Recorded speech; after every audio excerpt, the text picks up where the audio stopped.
Então, seguindo aqui a nossa revisão estatística, hoje nós vamos falar de testes de hipótese, tá? Esses testes, então, eles fornecem ferramentas que nos permitem rejeitar ou não rejeitar uma hipótese estatística através da evidência fornecida pela amostra, tá? Como a gente já falou, nos testes paramétricos, embora a gente utilize na hipótese os parâmetros populacionais, todas as estatísticas aplicadas são sobre a amostra e a gente quer fazer a inferência sobre a população. A região crítica é a faixa de valores da estatística dos testes que nos levam à rejeição da hipótese de nulidade, a hipótese H0. Se o valor da estatística do teste, seja ele qual for, teste Z, T, F ou outro, pertence à região crítica, que é essa aqui, a gente vai rejeitar essa hipótese H0. Né? E qualquer decisão tomada implica na possibilidade de cometer basicamente dois tipos de erro, o erro tipo 1 e o erro tipo 2. Então, região crítica é o que a gente chama a partir dessa região para cá, região de rejeição de H0, né? Aqui está 0,01, esse seria ao nível de 1% de probabilidade, e a região de aceitação de H0 seria daqui para cá, né? Aqui o nível de 99%. Então, os tipos de erros, né? A gente tem aqui a decisão, rejeitar ou não rejeitar, né? Aceitar H0, e aqui H0 verdadeira e H0 falsa. Quando a gente rejeita H0 e H0 é verdadeira, a gente está cometendo o erro tipo 1, que a gente chama de alfa. Tá? E o contrário é o acerto, é 1 menos alfa. Quando a gente aceita H0 e H0 é falso, a gente está cometendo o erro tipo 2, e o contrário aqui a gente está acertando, que seria 1 menos o erro tipo 2. Geralmente todas as interpretações são feitas em cima do erro tipo 1, do alfa, então a gente vai dar mais ênfase a ele aqui nessa videoaula. O alfa então é a probabilidade de cometer o erro tipo 1 e é chamado também de nível de significância. É em cima dele então que a gente interpreta o p-valor, né? E a gente vai malhar bastante aqui nessa interpretação do p-valor. O p-valor então corresponde ao menor nível de significância para a qual a hipótese H0, a hipótese de nulidade, poderia ter sido rejeitada. Então é conhecido como nível mínimo de significância para a rejeição de H0. Nos trabalhos científicos, geralmente ela aparece lá entre parênteses, né? P menor do que um determinado valor ou P igual a um determinado valor. Se a gente colocar P igual a aquele valor, aquele valor que apareceu ali é o nível mínimo para o qual H0 de erro para o qual H0 pode ser rejeitado. De outra forma, a gente poderia dizer que o alfa é a probabilidade de rejeitar H0 devido a variações aleatórias, né? Então, nas análises, geralmente a gente está contrastando a variação incluída pelo pesquisador, aquela fonte de variação premeditada, contra as variações aleatórias que não foram possíveis de serem controladas. Então, o erro está ligado à ideia, à probabilidade de rejeitar uma hipótese devido a essas variações aleatórias. Obviamente, a gente quer minimizar esses erros ao rejeitar a hipótese H0. Então, a gente generaliza da seguinte forma, né? Se o p-valor for menor ou igual ao alfa, a gente rejeita H0, né? A gente quer um alfa mínimo para rejeitar essa hipótese. Se esse p-valor for maior do que o erro tipo 1, né? O erro ao rejeitar H0, aceita-se a hipótese ou não se rejeita essa hipótese. Tá? Vamos falar especificamente então de análise de variância, uma análise muito utilizada, uma análise bem robusta, né? E a gente vai marcar bastante essa diferença da análise, dos tipos de análise de variância e já começar a mostrar a diferença em relação à análise de variância multivariada, a MANOVA.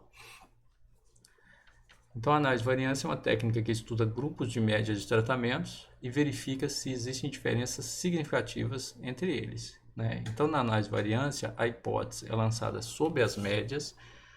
A média do fator 1 é igual à média do fator 2, que é igual à média do fator 3. Mas no estimador do teste, ele é calculado, né, o teste F da análise de variância, em função de variâncias, né? Vai dar para a gente ver bem isso ao longo da aula.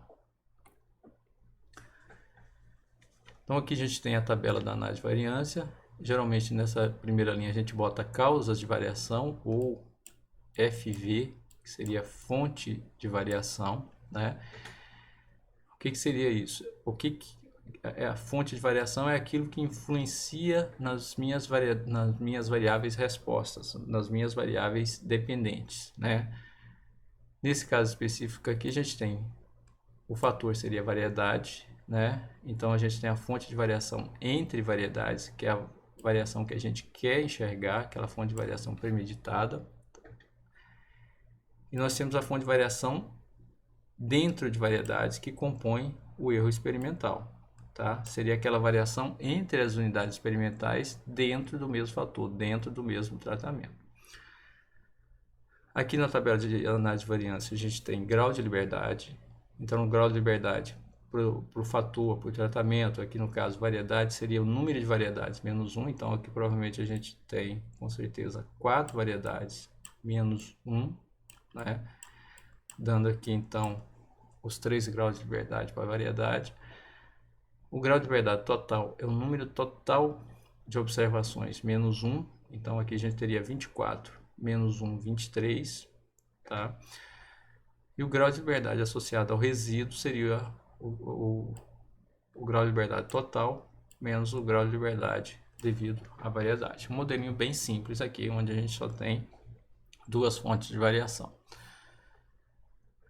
Através dos estimadores, para soma de quadrado total, para soma de quadrado tratamento, a gente pode obter esses números, né?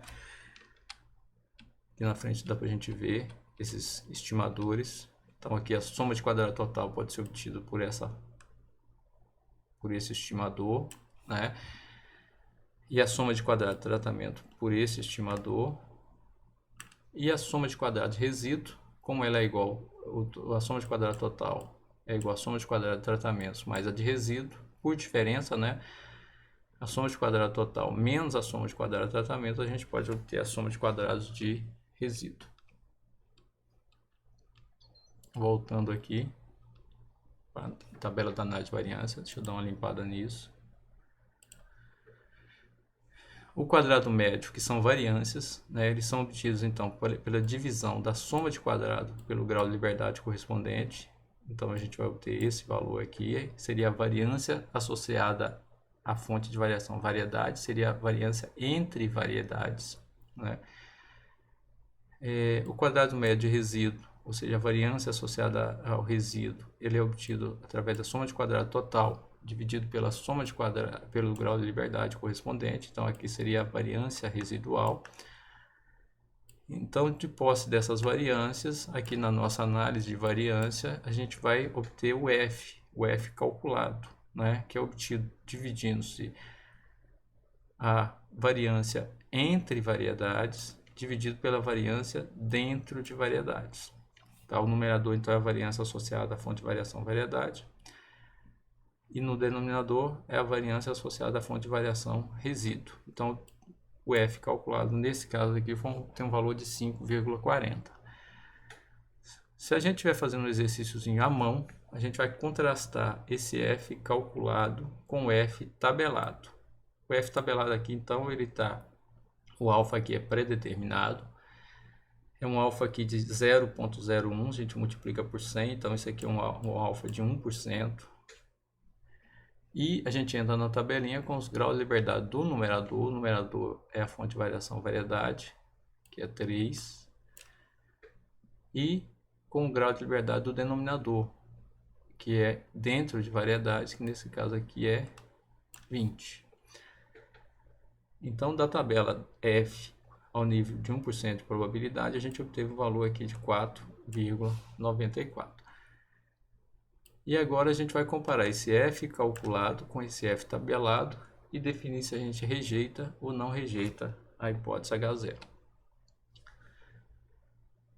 Seguindo aqui, então, a gente tem o F tabelado, 4,94. Nós temos o F calculado, 5,40. O F tabelado é colocado aqui, nesse ponto da distribuição. Então, o F calculado 5,40, ele supera o F tabelado 4,94 e cai na região de rejeição de H0. Então, a gente rejeita esse H0 pelo teste F da análise de variância ao nível de 1% de probabilidade. Essa aqui é a interpretação estatística, né? Se tiverem aqui só 2 níveis, né, a gente vai olhar qual média supera qual e inferir que aquela média é superior e aquelas diferenças são estatisticamente significativas pelo teste F da análise de variância. Se a gente tiver mais de uma média, se for esse tratamento variedade aqui, que é, né, nesse caso aqui ele tem 4 variedades, então a hipótese H0 é média da variedade 1, é igual a média da variedade 2, que é igual a média da variedade 3, que é igual a média da variedade 4. Então, estatisticamente, tem pelo menos um par dessas médias aí difere. Então, a gente teria que usar um pós-teste para saber par a par, quais pares de média, então, que apresentam diferenças significativas.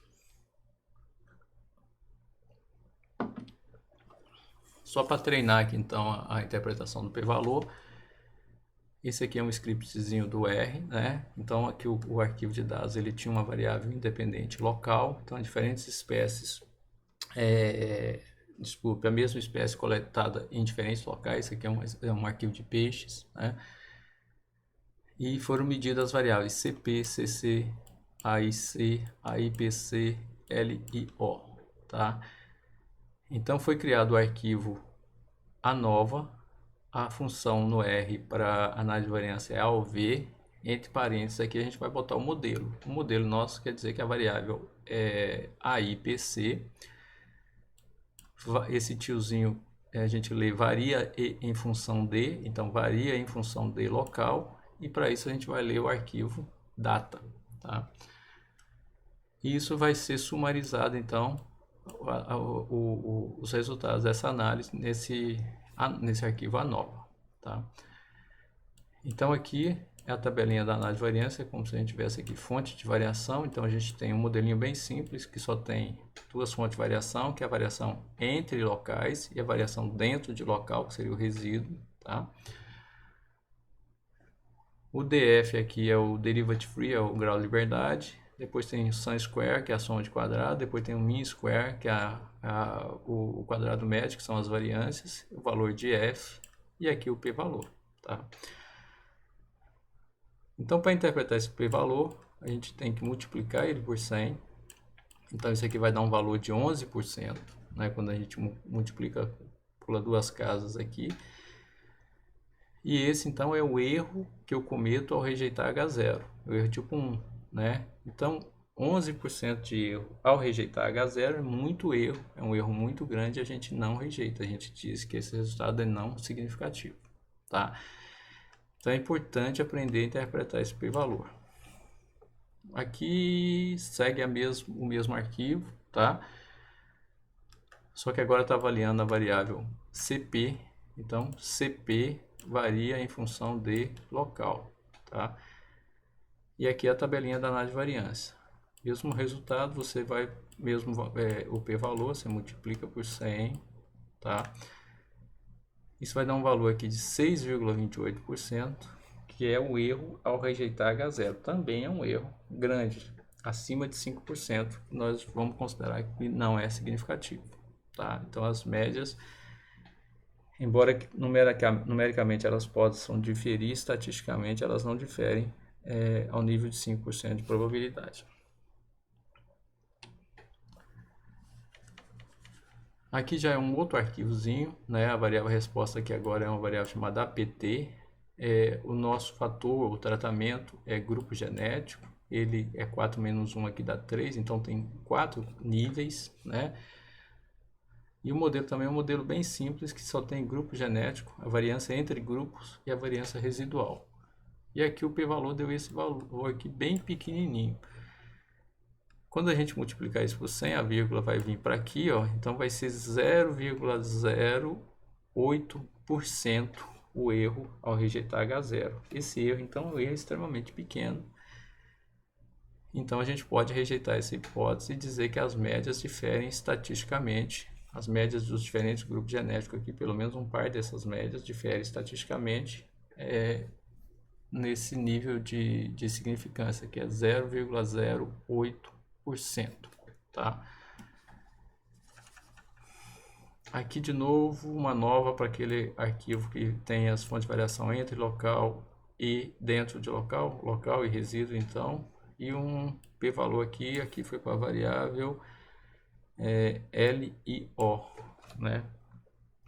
O nível o p-valor aqui então é 2,7 vezes 10 a menos 8. Se a gente multiplicar isso por 100, ainda vai ficar 0,00008%, que é um valor muito pequenininho, né, de erro. Esse erro rejeitar H0 é muito pequeno, então essa indica que as diferenças entre os grupos genéticos realmente que mostram essa diferença é a diferença entre o grupo genético, não, desculpa, aqui a diferença entre local, não variações aleatórias, né, que estariam associadas a esse quadrado médio do resíduo aqui.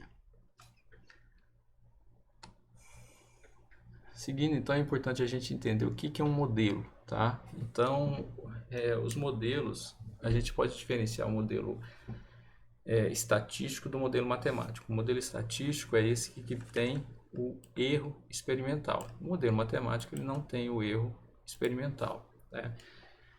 E o modelo ele visa identificar que fatores estão influenciando a variável em estudo, a variável resposta, a variável dependente. Então, esse y e j é a nossa variável dependente, a nossa variável resposta, tá?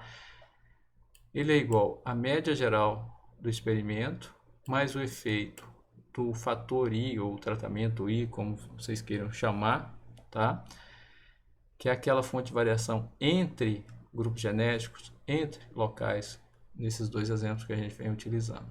Mas a variação é devido ao erro experimental, variações aleatórias que eu não consegui perceber e não consigo controlar. Isso aqui é um script do R, então criando a variável, o arquivo a nova PCC, o comando AUV para pedir análise de variância, PCC varia em função de grupo genético, lendo o arquivo dados ANOVA e sumarizando isso aqui nesse arquivo dados ANOVA, tá? Isso aqui é só para mostrar que o que aparece aqui na tabelinha da análise de variância como fonte de variação são exatamente o que está no modelo, né? Então a nossa variável resposta PCC, que seria o nosso y, tá? Ele é igual à média geral do experimento. A média não aparece aqui porque nas fórmulas para calculação de quadrado tem a correção para a média. Vou chamar a atenção mais adiante. O efeito do grupo genético, que é o nosso tratamento, está aqui, tá? E o resíduo, que seria a variância entre as unidades experimentais dentro do tratamento. Desculpe, vamos voltar lá.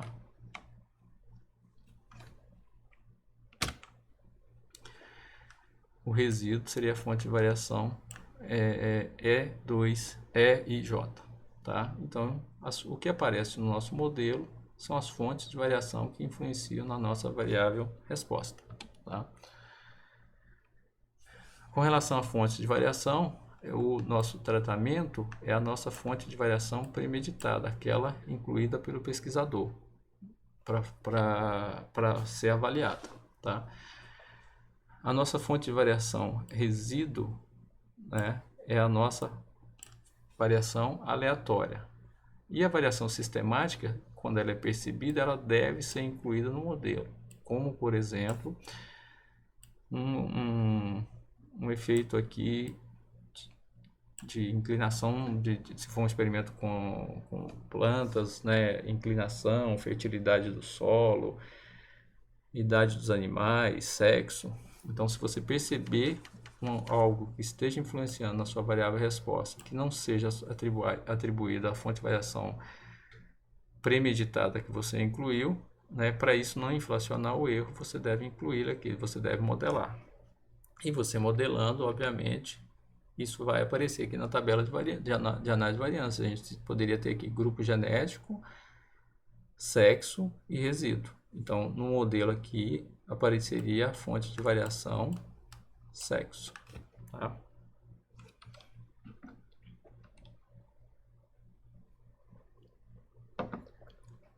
Fazendo a descrição do modelo aqui, então, o y e j é o valor observado para a variável em estudo, a variável resposta, né, referente ao iésimo tratamento e na j-ésima repetição.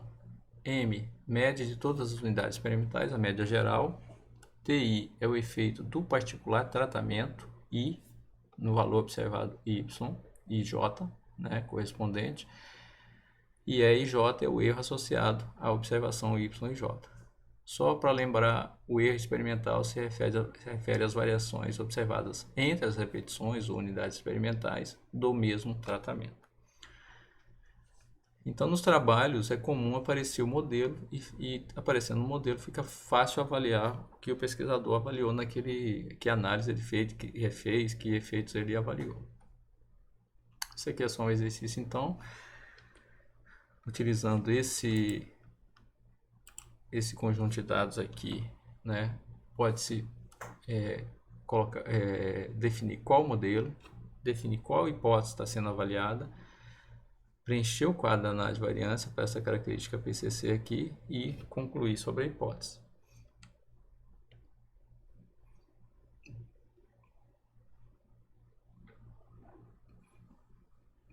Isso aqui eu já mostrei, então são os estimadores para a soma de quadrado total, para a soma de quadrado de tratamentos e para o resíduo. A gente pode obter por diferença fazendo soma de quadrado total menos soma de quadrado de tratamento. Só para lembrar, essa partezinha aqui desse estimador é o que a gente chama de correção para média. Como a média ela está no modelo, mas ela não aparece na análise de variância, né? As únicas fontes de variação que aparecem são entre tratamentos e dentro de tratamentos, então essa média tem que ter uma correçãozinha para a média que aparece aqui na soma de quadrado total, aparece aqui na soma de quadrado de tratamentos e deve ser utilizada.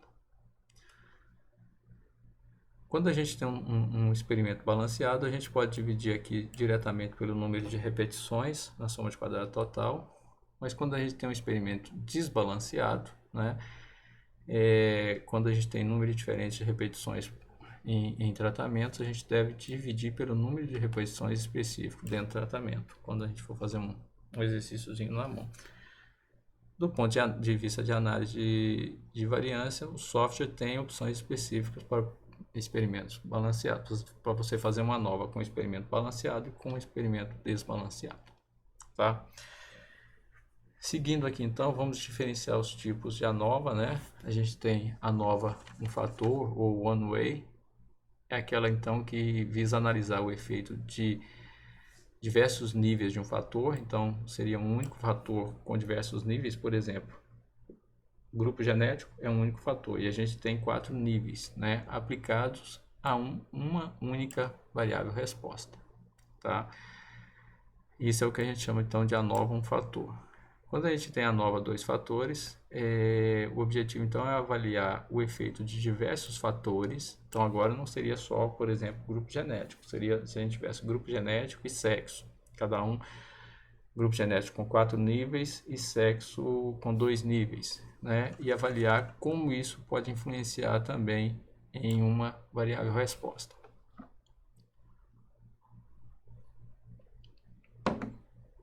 E a gente tem a MANOVA, que a gente vai entrar depois, que é a análise de variância multivariada. Então, para o caso onde a gente tem várias variáveis dependentes, várias variáveis respostas.